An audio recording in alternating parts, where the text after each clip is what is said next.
Metro take over Telangana ప్రభుత్వం చేతికి Hyderabad metro. పీపీపీలు ఎట్లా ఉంటాయో మరొక ఉదాహరణ ఇది.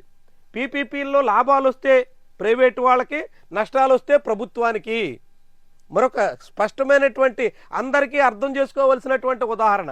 పీపీపీ అంటే ప్రైవేటు కాదు, పీపీపీకి ప్రైవేటీకరణకి మీకు తేడా తెలియదు, పీపీపీ అంటే ప్రజల కోసమే. ఇవన్నీ ఇప్పుడు ఆంధ్రప్రదేశ్ రాష్ట్ర ప్రభుత్వం ఒల్లిస్తున్న మాటలు.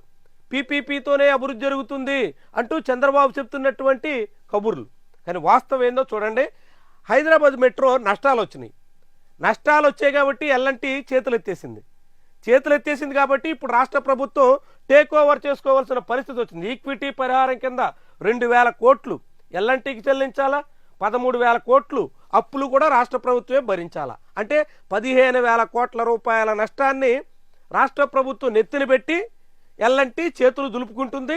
దానికి రేవంత్ రెడ్డి సర్కారు అంగీకరించింది. అంటే పీపీపీ ప్రాజెక్టులో నష్టాలు వచ్చినటువంటి కారణంగా నష్ట పరిహారం ఎవరిది? ప్రభుత్వాన్ని, ప్రజలది.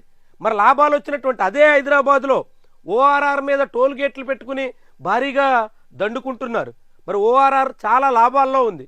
మరి ఓఆర్ఆర్ లాభాలు వస్తున్నప్పుడు ఆ పీపీపీ ప్రాజెక్ట్ లాభాలు ఎవరికి చేరుతున్నాయి?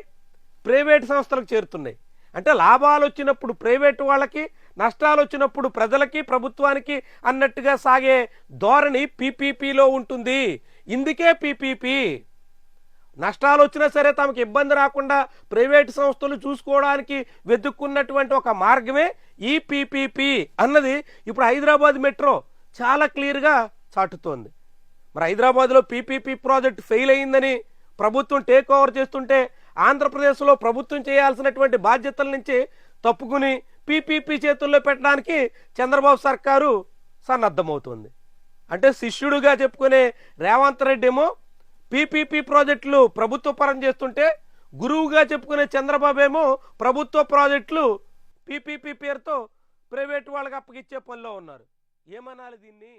పూర్తిగా ఎప్పుడైనా విద్య, వైద్యం, ప్రజలకు సంబంధించినటువంటి కీలకమైనటువంటి అంశాలు ప్రభుత్వం నిర్వహిస్తేనే ప్రయోజనం ఉంటుంది. కానీ ఆంధ్రప్రదేశ్ రాష్ట్ర ప్రభుత్వం అందుకు విరుద్ధంగా వాదిస్తూ మెడికల్ కాలేజీలని అప్పగించేసే పరిస్థితి వస్తుంది. చాలా ప్రమాదకరమైనటువంటి ధోరణి.